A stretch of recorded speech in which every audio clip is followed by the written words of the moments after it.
Reading comprehension in CLAT and AILET, how to raise reading comprehension. Now, we know in the AILET, there are 50 questions of English. All those 50 questions are reading comprehension questions. At least last year, that was the case. 9 passages, all kinds of passages.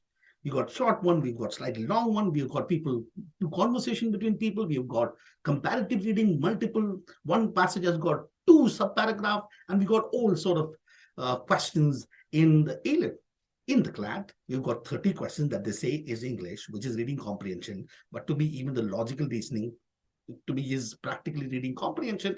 And even in legal, there are about 10 questions, which is reading comprehension type questions. So practically about 70 questions, according to me, in the CLAT is reading comprehension. So a substantial chunk in both exams is reading comprehension. So what are the tips for reading comprehension? Number 1 tip is that your purpose when it comes to reading must be to comprehend the passage. Now, all of us are worried about time. Oh, there are so less time. I have to read so much of content that we end up doing is that we keep our purpose just to finish the passage. If that is our purpose, we're not going to understand the passage. Now, there are times when we are in the middle of the second paragraph, we are like, what's happening? I don't know. Where am I? I'm actually reading this. All these sort of things happen. That's because you're not keeping your purpose correct. The purpose should be to understand the passage.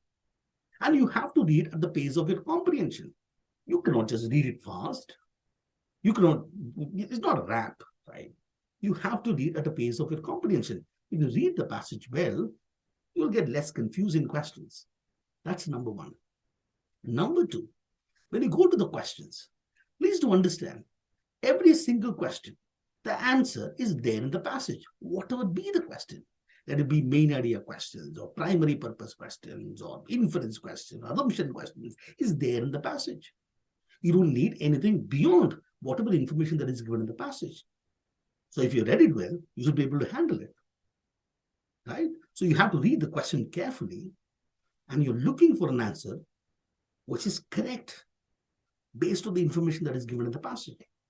That's it. That should be a purpose. There is one more thing that you need to do is to eliminate answer choices. Your ability to eliminate answer choices.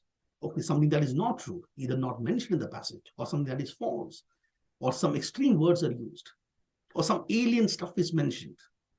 You should be good at eliminating this. So read well and handle the questions well. That's all. So one other thing is another huge problem. That has to do with this simple sort of idea that everybody has, which is just because I read the passage, I should now solve all the question, whether the question is confusing or not. Sometimes options can be difficult. Sometimes you get confusing option. You can obviously go back to the passage and evaluate the option. But if you're still confused, the best thing to do is to move on, leave it and move on. The biggest time waste that happens in reading comprehension, the biggest time waste is with questions, with options. We're sitting and evaluating options, spending 2 minutes in one question, just move on. And why do we get stuck? We have this logic that I read the passage, therefore I should get stuck. Why can't you just move on? You've got 150 questions. There are more down the road. So this is what you should do. Read the passage at the pace of your comprehension. Go to each questions. Evaluate, mark. Evaluate, mark. Evaluate, confusing, leave. Move on. Keep moving on. Make good decisions. In your CLAT, in your AILET, you should be concerned with how many marks are you getting per minute. Make good decisions. Make simple decisions. Make sensible decisions. Your reading comprehension would be good. Thank you.